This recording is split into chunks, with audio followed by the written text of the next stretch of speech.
One of the bosses of the Irish newspaper that published topless photographs of the Duchess of Cambridge says he will do what he can to shut down the paper. Meanwhile, an Italian magazine is planning to publish a special edition with the photographs tomorrow, ignoring the threats of legal action. Well, let's get more on all of this now with our royal correspondent Nicholas Witchell, who's in the Solomon Islands, where the Duke and Duchess have arrived this morning. Nick, good morning to you, good evening to you, your time, of course. Let's just start with the tour in general. Are the couple showing any signs of strain with all this going on in the background? No, none at all, and you really wouldn't expect them to. I mean, they're professionals. They are focused on continuing with this important tour on behalf of Her Majesty the Queen in, excuse me, the South Pacific. So they arrived here in the Solomon Islands a couple of hours ago. A very colourful, a very joyous welcome at the airport. They were garlanded with flowers, dancers, then they boarded an open-air vehicle and they were driven the several kilometres into the centre of Honiara, lined by thousands of people. And they were then at this cathedral here in the centre of town for a service of thanksgiving for the Diamond Jubilee. But, of course, in their minds, and certainly in the minds of their officials who are keeping in touch with London, are the latest developments in the continuing row over these photographs. Now, as I understand it, their priority at the moment is to identify the photographer who took the photographs.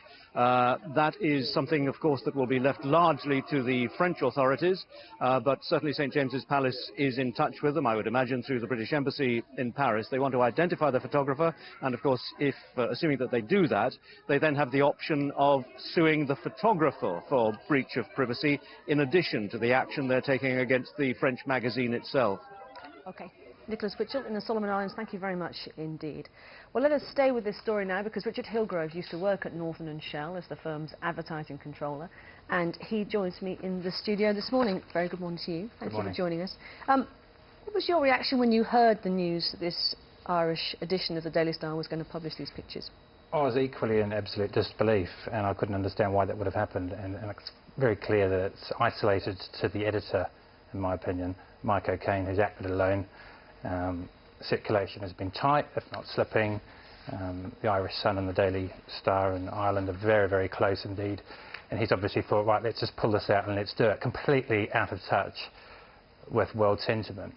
What did you make of his justification for publishing the pictures? He said, she's not our future queen, the Duchess would be no different to any celeb pics that we would get in, for example, Rihanna or Lady Gaga.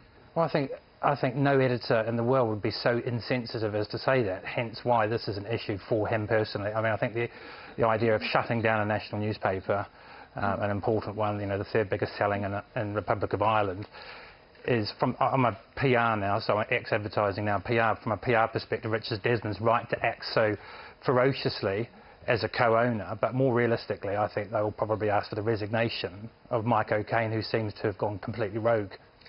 What would have been the reasons for doing it? Presumably a short-term spike in sales, but I suppose longer-term the repercussions could be much more serious. Well, it's absolutely mindless, because you've got a situation where Berlusconi's published in France with Close, and now Berlusconi's also publishing in Italy with this 26-page. But the editor knew there was going to be a legal action against Closer, and so regardless of that, he's put everyone in the firing line. So obviously Desmond, who's built very careful relationships with the royal family over the years, Prince Philip opened the Northern & Shell Tower, is absolutely abhorred by this. It's a disgrace, and he needs to act decisively. But you can't unown something straight away. So I think the immediate effect will be the editor must go, he must resign.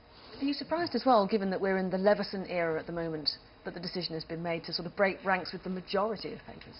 I think this puts everything back, because I think media is becoming more PR-led now. That's coming from a PR speaking. And obviously the target of the Duchess of Cambridge is the last person in the world that you would want to test press freedom with. I think everyone in the media is thinking this has put everything back, because if anything, it's getting too constrained.